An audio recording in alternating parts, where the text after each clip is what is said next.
Suvremeno uređenje interijera često podrazumijeva estetski minimalizam i jarke boje, no sve je više onih koji ipak traže nešto originalniji, ali i jednostavniji stil. Shabby chic način je restauriranja koji podrazumijeva obradu namještaja kako bi, jednostavno rečeno, izgledao starije nego što u stvarnosti jest.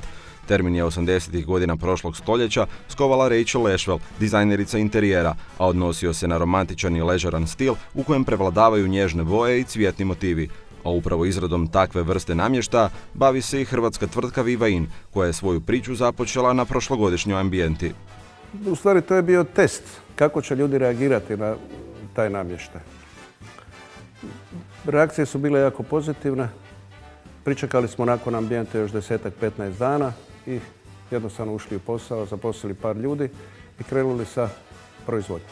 Iako se pojavio u Engleskoj i to kao dio seoskog namještaja, shabby ili pohabani stil tijekom 80. i 90. godina prošlog stoljeća postaje vrlo popularan u višim i srednjim klasama. Namještaj kojeg proizvodi tvrtka Viva In obrađen je bojama na bazi vode i voska i to u više slojeva. I promijenili smo nekoliko vrsta drveta da bi se zadržali i sada radimo od smreke. Sad smreka sa nama, smreka jako lagano puca.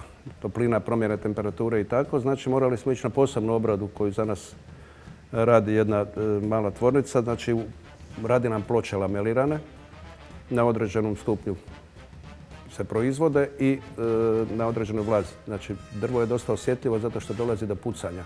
Vi recimo kad stavite komodu kraj radijatora može doći do pucanja i to nam je bio najveći problem u početku. I to smo uspješno riješili, znači radimo isključivo sad iz lamelirane smreke. Među hrvatskim građanima ovaj namještaj našao brojne poklonike. Iako ga se može uklopiti u razne stilove interijera, najveću popularnost uživa u Istri i Dalmaciji. Ovo je namještaj koji se jako dobro interpolira i u suvremene prostore.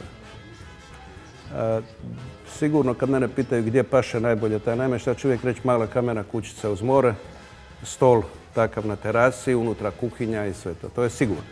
Međutim, iznenadili biste se koliko u Zagrebu ljudi naruče u svoj stan komodu, stol, stolice i tako i kombiniraju sa suvremenim materijalima. Za izradu ovakvog namještaja, kaže Berislav, potrebne su spretne i strpljive ruke, ali i mnogo ljubavi. Shabby chic stil je koji ima svoju priču, svoju prošlost i istaknuti karakter, a njegova toplina podsjeća na vremena u kojima su odrastale naše bake. Ovo je namještaj koji se čini jednostavan, a na njemu ima jako puno posla. Posebno klijenti, mi nemamo neke standarde, ovo nije serijska proizvodnja, znači mi ne radimo 10 ovih stolića ili 10 komode odjednom.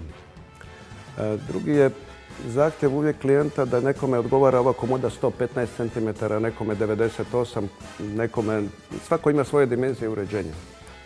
Znači nije serijska proizvodnja, na njemu ima jako puno posla i morate uvijek, kad promatrate namještaj, vidi gdje ćete više skinuti boje i gdje manje.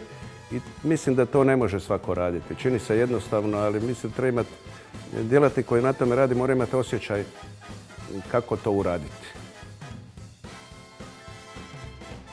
Jednostavnost, udobnost i ljepota nesavršenosti. Upravo tim riječima mogao bi se opisati ovaj svakako zanimljiv stil izrade namještaja koji vas, zahvaljujući svojoj romantici i nostalgiji, može odvesti na putovanje u neka davna vremena i to bez da ste uopće izašli iz sobe.